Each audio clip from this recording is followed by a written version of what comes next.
Well, thank you very much. It's an honor to have a friend of mine here, Viktor Orbán, the Prime Minister of Hungary, and he's done a fantastic job. He's a very powerful man within his country, but he's also beloved. They love Viktor, and people that know him do.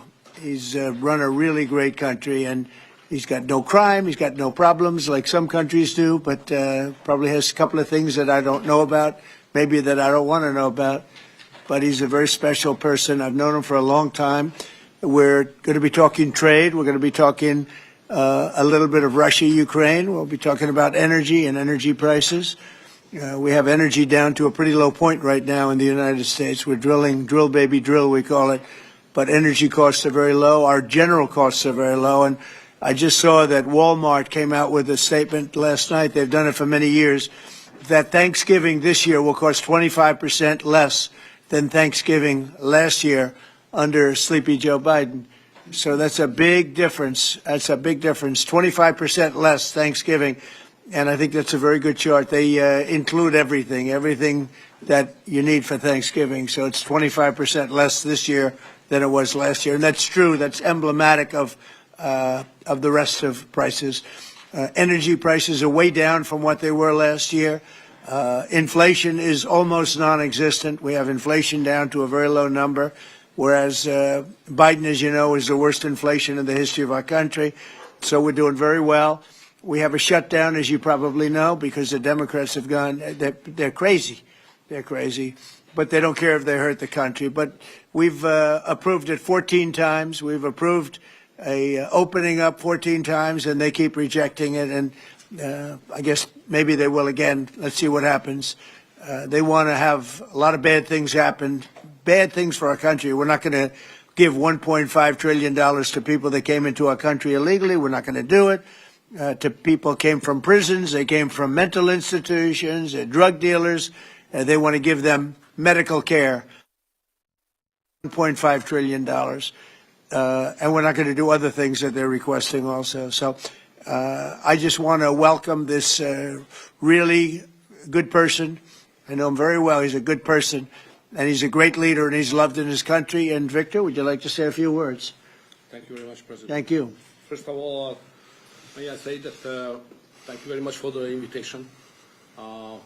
It's good to see you, President, back to the White House, and good to be back after 6 years, anyway, again, to see you here, as we have met last time.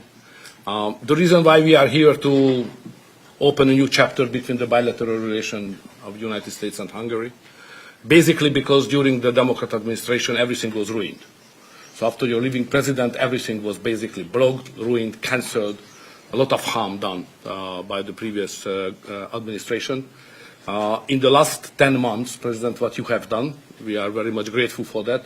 You restored the old level of the relationship. You improved the bilateral relation. You repaired what was done badly by the previous administration. So now we are in quite a good position to open up a new chapter, let's say a golden age between the United States and Hungary, and we have plenty of suggestions for today: economic cooperation, military cooperation, and political cooperation. And the main issue, probably, President, you know, we are neighboring Ukraine, which is in war. It's the most important issue for us, and we would like to discuss with you how we can contribute to help you in your peace efforts. And you've taken a lot of Ukrainians that needed your help, and you've taken a lot of them in your country, and everybody appreciates that. Thank you very much. We do our best. Thank you very much. Any questions, please? Go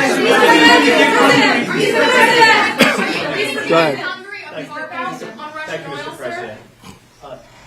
Mr. Orbán has requested an exemption as it relates to oil that is coming from Russia. Is that something that you are prepared to do? And may I ask Mr. Orbán a question in regards to that very issue? Sure. We're looking at it because it's very difficult for him to get the oil and gas from other areas. As you know, they don't have the advantage of having sea. It's a great country. It's a big country, but they don't have sea. They don't have the ports. And so they have a difficult problem. There's another country that has that same problem, by the way. But when you look at what's happened with Europe, many of those countries, they don't have those problems, and they buy a lot of oil and gas from Russia. And as they know, I'm very disturbed by that because we're helping them and they're going and buying oil and gas from Russia. So that question could be really asked maybe more accurately if you talked about many European countries, not Hungary necessarily, because Hungary is in a different position. But many European countries are buying oil and gas from Russia, and they have been for years. And I say, what's that all about, right? Thank you. Yeah, Thank you, Mr. Orbán. So that will be one of the issues for Yeah. today, to explain clearly what would be the consequences for the Hungarian people and for the Hungarian economy not to get oil and gas from Russia because we are supplied by pipelines. Pipeline is not an ideological or political issue, it's a physical reality because we don't have port, exactly as the President explained to you. So we will negotiate on that point. It's vital for us anyway. Mr. Orbán, there are two pipelines, as I understand it. There's a pipeline from Ukraine and there's a pipeline from Croatia. And my understanding is that the pipeline from Croatia can provide all of Hungary's energy needs. As a result, why would you need an exemption if that's the case? So when we discuss that issue, you should separate the gas and the oil. On the gas issue, which is very important for us, 90% of the Hungarian households based on heating system based on gas. So we have only one pipeline delivering gas to Hungary, which is the main pipeline, the Turkish one. What we got from Croatia is a very small volume supplementary gas pipeline. Okay, that's gas. Oil is another issue. So oil is coming from the Druzhba pipeline, which is the main supply, and that is a Croatian one, which is the secondary and supplementary pipeline. We would like to convince the Croatian government to enlarge it and make it possible to deliver more. Under these circumstances, it cannot be the main pipeline. It's just supplementary. But later on, with some big investments, it could serve better the interest of Hungary. Yes, please go ahead. Thank you. Many people see this meeting not just as an encounter between two countries, but as the symbol of the strengthening of a new conservative world alliance. Would you agree with that interpretation? And how do you see the future of Europe in the light of leaders like Viktor Orbán stand up to Brussels bureaucracy and the globalist agenda? Are you from Hungary? Yes, I am. I figured. The fact is that he's a great leader, and he's respected all over, not necessarily liked by some of the leaders, but, you know, those leaders are proven to be wrong. If you look at his stance on immigration and other things, you know, if you look at Europe, they've made tremendous mistakes on immigration. It's really hurting them very badly. He has not made a mistake on immigration. So he's respected by everybody. He's liked by some. And I can tell you, I like and respect. I'm a double. I like and respect him. And that's the way Hungary is being led. They're being led properly. And that's why he's going to be very successful in his upcoming election. May I have a comment Please. on that? You know, language is important because the Anglo-Saxon terminology is different from the European one. So to use categories can create some misunderstanding. So I would like to be clear as much as we can. We are the only government in Europe which consider itself as a modern Christian government. All the other governments in Europe are basically liberal leftist governments. So we try to do something from 2010 which is different from what the others are doing, even at the philosophical level and at the level of practice as well, as just the President described it, like migration. So we are kind of a special island of difference in a liberal ocean in Europe. And we consider ourselves as a modern Christian government. That's the proper category to describe what we are doing. To both of you. To both of you. We're talking, but we'll report on that later. Meetings with Putin. We were talking about that with Viktor. He understands Putin and knows him very well. And I feel that, I mean, I'm going to let you say what you think, but I think that Viktor feels we're going to get that war ended in the not too distant future. Viktor, do you want to talk about that? I'm strongly convinced. So the question is whether we Westerners are unified or not. The problem is that the President has huge peace efforts, which are just splendid and very positive for the European continent and all the peoples of Europe. But at the same time, we are not unified because Brussels and the Europeans has a different approach to the war. So the only pro-peace government is the United States government and the small Hungary in Europe anyway. All the other governments prefer to continue the war because many of them think that Ukraine can win on the front line, which is a misunderstanding of the situation. So it's a complicated issue. We will discuss it. It requests not just 2 minutes to respond to your question, but rather than our lecture. Sorry, not to continue more than that. To both of you. To both of you. So you would say that Bilateral. Ukraine cannot win that war? You know, miracle can happen. Yeah, that's right. To both of you. Will there be a Yeah, go peace ahead. summit? Thank you, Mr. President. What is your message to the EU? Because from Hungary and the EU want to impose their war policies on Hungary. What is your message? Well, I think they should respect Hungary and respect this leader very, very strongly because he's been right on immigration. Look what's happened to Europe with the immigration. They have people flooding Europe all over the place, and it's hurting it. It's the crime rates are way up. A lot of bad things are happening. His crime rates are very low. They're the same as they always were, which is very little crime because he's kept it the way it should be. Europe, I mean, I don't want to go into individual countries. They're all friends of mine, everyone. As you know, in NATO, they voted to go from 2% to 5%, and, you know, that nobody thought that was possible. And we had just about almost, other than Spain, a unanimous vote. No, I think that I think they respect him a lot. They don't agree with him, but actually, inwardly, I think they probably do agree. He was right on immigration. They were wrong. They are flooding Europe with people from all over the world, and Europe is becoming a different place. And I tell the leaders all the time, you better stop or you're not going to have Europe anymore. It's a very dangerous thing they're doing. May I have a reflection on that? So on migration issue, just for clarification, in Hungary, the number of illegal migration is like that, zero, because we have a crystal clear system. If somebody would like to come to Hungary, first he should ask for that. If you give the permission, they can step in. Nobody can step on the territory of Hungary without having a permission from the Hungarian authorities. This is the regulation, simple, well working. What is the consequence of that? We are under sanctions, financial sanctions of European Union, because we don't let the illegal migrations to come to Hungary and to the European Union as well. So we have to pay, just to inform you, we have to pay every day 1 million euro as a punishment to the Brazilian budget, because we stop the migrants. This is the absurd world we are living now in Europe. To both of you. Go ahead, please. Bill, Yes, Thank go you ahead. so much. Thank you.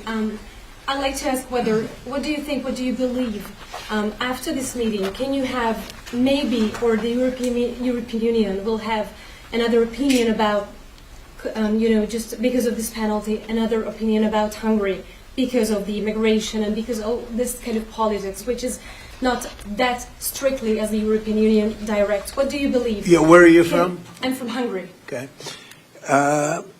I do have that conversation with them, and I respect and like them. You know, they're all friends of mine. I think pretty much every single leader in Europe is a friend of mine. We get along really well. They've done everything I've asked them to do with NATO, etc. The only thing they continue to do is buy oil from Russia. That's not too good. But I told them they should respect this man. They can also learn from Viktor. Viktor has had a very hard stance on, more than anything else, immigration or even illegal immigration. He literally has accepted no one over the years. Think of how much greater these countries would be if they didn't have the tremendous crime that has come in with the immigration. People just flowing into Europe. They've got to stop it. And not only stop it, they have to reverse it. They have to get them out. We've done that here. We have 0 people coming in now. The borders are closed. We take people, but we take them legally. But we've done it very strongly, and we're moving hundreds of thousands, millions of people out. We had, of the 20 million people, 25 million, nobody knows even what the number is. They never knew. Biden had no idea. He had no idea. I don't believe he had any idea what was happening, because he wasn't about open borders. But we had open borders, and we had millions of people come in, and they were coming in from jails. They were coming in from mental institutions. They were coming in as drug dealers. We had 11,888 murderers. Half of them committed more than one murder. We're getting them all out. We're getting them out. He doesn't have that problem. But Europe does have that problem. Other parts of Europe have that problem. So, I tell them all the time, I stick up for Viktor Orbán. Not a lot of people do because in many cases they're jealous. They wish they did what he did. They would have no problems if they did what he did. And I have a bigger heart than anybody, but, they've destroyed some of those countries. Some of those countries had no crime 10 years ago, and now they have quite a bit of crime.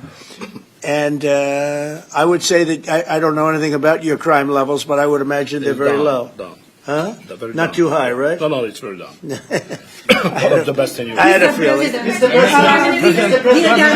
Sorry, may I have one remark? Sure, please. No. Just a clarification as well. I'm not here to ask how President Trump to manage my conflicts or our conflicts with the European Union. This is our matter, so we will do it. What we need is a golden age, to open a golden age of the United States-Hungarian relationship. That's the biggest help we can get from the United States. And maybe Europe too. We can include Europe. It's going to get more difficult. So inside the European Union, we will manage all of our affairs. To be the most possible humble guy, yeah? But I'm the longest-serving Prime Minister of Europe. I survived all the Prime Ministers who attacked us. And I'm sure we will survive next years as well. So we will manage our conflicts successfully. Mr. President, one question for you, Mr. President. One question for the Prime Minister. Speaking of Europe, last month you said that you would not withdraw U.S. troops from Europe, yet 2 weeks later the Pentagon decided to withdraw significant number of troops from Romania. So have you changed your mind, or the Pentagon ignored your assurance? No, they don't ignore anything that I say. What they do is we make changes. We move. It's the same number, total number, but we move people around. I happen to like the Romanian people. I think they're great people. And Pete, you may want to suggest something right there, please. Absolutely. No, nothing was uncoordinated with the White House. It's all part of the view that we have of Europe, and there will remain troops in Romania, but there's some change in how we rotate and how many we rotate. And the relationship with Romania is very good, right? It's very good, and we've coordinated all this with Secretary General Ruta, throughout EUCOM, throughout our allies. Everyone was notified in advance. The relationship with Romania is very good. The relationship with Europe is very good. I disagree with what Europe is doing having to do with immigration, but I agree with them on many other subjects. We just signed the biggest trade deal ever made with Europe, $950 billion. We were able to do it because of tariffs. It was a deal that was good, very good, but we had a very unfair deal. We were treated very badly before I came into office, but we just signed it. It's the single biggest trade deal ever signed. So we have a very good relationship with Europe. Yeah. What is the main dispute with the Russians which prevent the Budapest summit with Putin from taking place? The basic dispute is they just don't want to stop yet.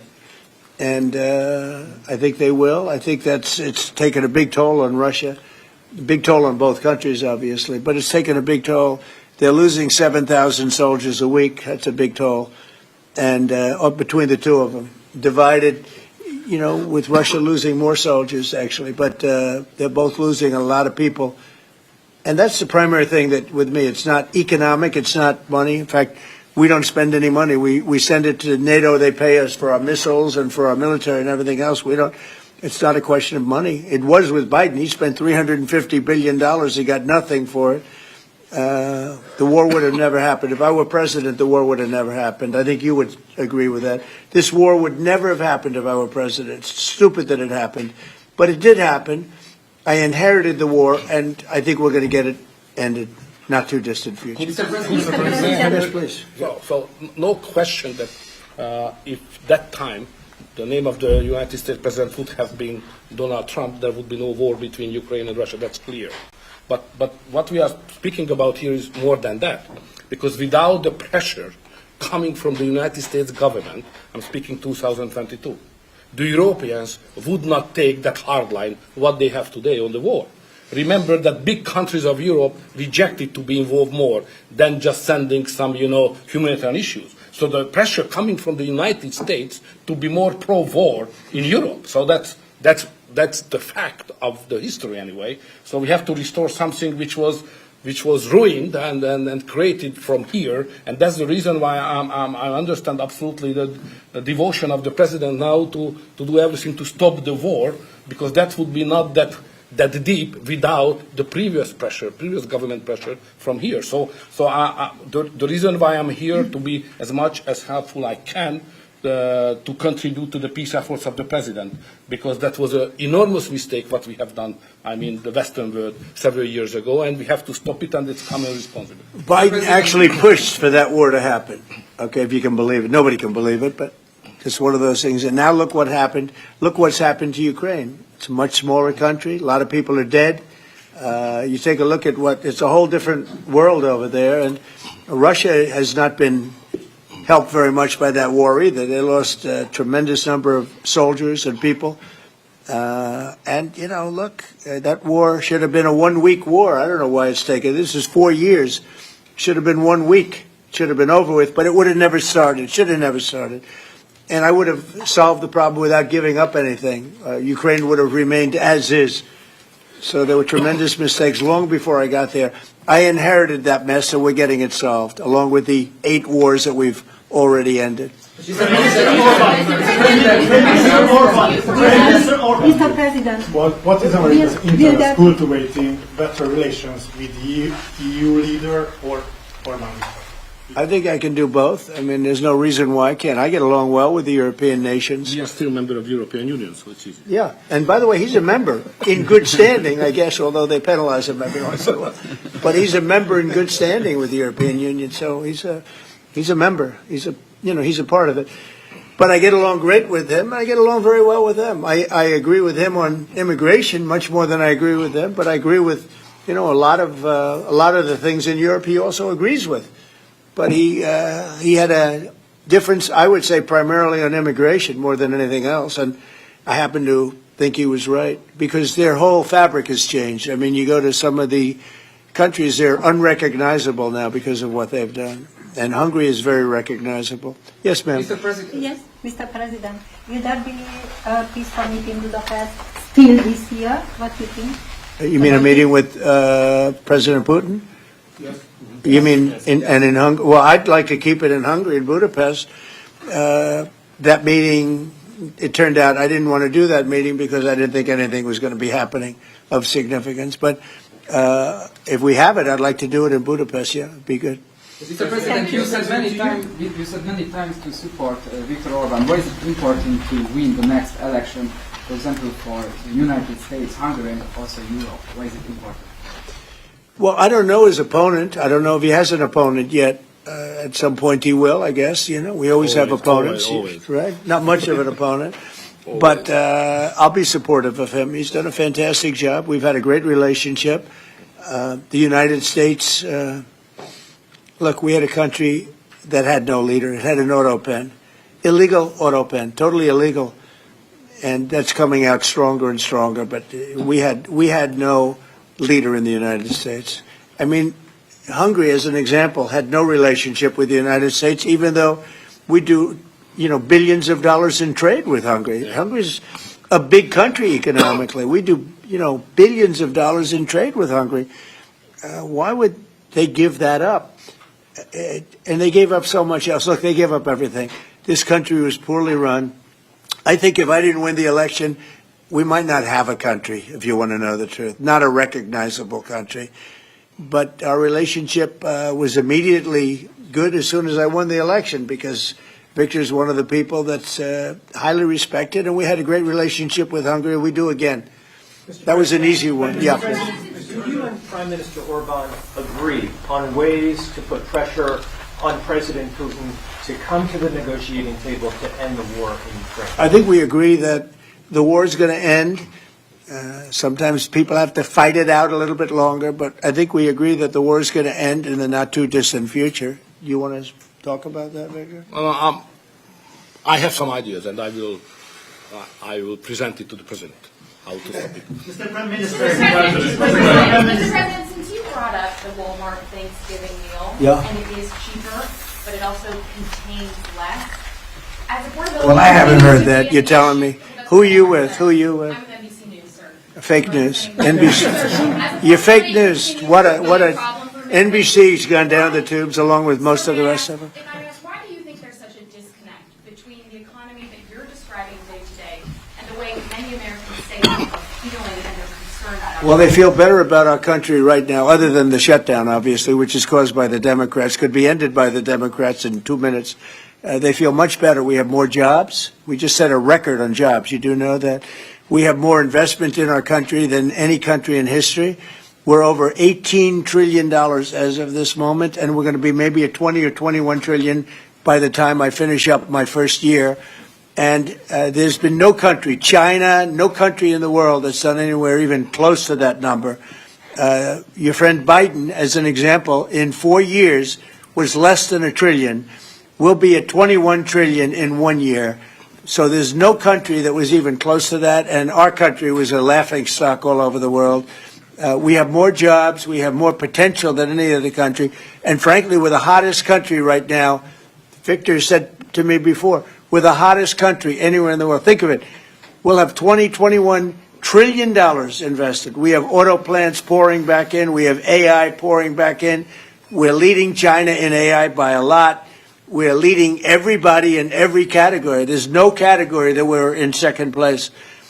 So I just heard this yesterday that Walmart said that the Thanksgiving was 25% more expensive under Biden. That's a big, to me, that's a big number, because Walmart's respected. I mean, Walmart is Walmart, and, you know, they're giving you prices. So that would mean that the whole series of pricing and costs, you know, the groceries and everything else, it was a con job. It was a con job. Affordability, they call it, was a con job by the Democrats. The Democrats are good at a few things: cheating on elections and conning people with facts that aren't true. It was 25%. Walmart just announced it 2 days ago. 25% cheaper this year will be cheaper to have Thanksgiving than it was a year ago under Sleepy Joe Biden. You say affordability is a fun job, as you put it. Say it. You said affordability was a fun job, and you didn't want to. You said last night you didn't want to talk about affordability.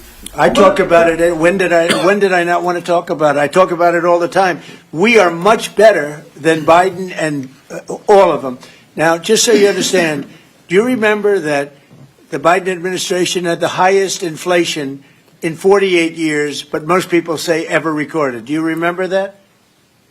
Right? Do you remember it? Did they have the highest inflation in 48 years? Did they? Just answer me the question. You know the answer. The answer is yes. They had the worst inflation in 48 years. We have almost no inflation. We're down now to 2%, and we'll be at maybe 1%. You want to always stay above 1%, actually. You want a little tiny bit of inflation. We're at a perfect number. They were at the highest level in recorded history, okay? And when you talk about affordability, that one fact. Now, let's talk about the second biggest subject after inflation, energy. We're going to be at $2 gasoline. We're going to be approximately $2 very soon. We're a little bit above $2 right now for gasoline. Now, under Biden, it was $4.50. It even hit $5, but it was $4, $3.50. We're going to be at $2 a gallon. So gasoline's much less. Energy costs are less. When you have energy and when you have gasoline less, everything else follows. It's such a big category. So when you have lower energy prices, which I think you admit we do substantially, that means everything else. So we are the victors on affordability. But if I watched that election, which I was not much involved in, I didn't support Virginia, the candidate, didn't do a lot of support for the other candidates. They asked me about Cuomo, and I said, well, it's a question, do you want a thug or do you want a communist? I mean, that was my response. So I wasn't involved in that stuff too much. But I will say this, if you look at affordability, which they campaigned on, they lied because they talked about, oh, prices are up. No, prices are down under the Trump administration, and they're down substantially. Energy prices are down by 30, 35, 40%. Gasoline is way down. And the other big thing is inflation is way down. The biggest thing is inflation. The second biggest thing is energy. Energy is way down. And what's also down? Gasoline. Also, the biggest thing is inflation, and it's way down. We took over a mess, the highest inflation in recorded history. Some people would say 48 years. I'll take either one of them. But I believe it's the highest inflation in recorded history. That alone makes it impossible for them to have done a good job affordability-wise. And one other thing. When I came into office, Victor, 2 days into office, they were screaming at me about the cost of eggs. I was there for 2 days. Eggs had quadrupled. And I said, listen, I just got here. Let me check it out. And they were right. Eggs had gone up by 3-4 times. Within a period of a few months, we had eggs down to a normal cost. We did a great job on groceries and affordability. The only problem is the fake news. You people don't want to report it.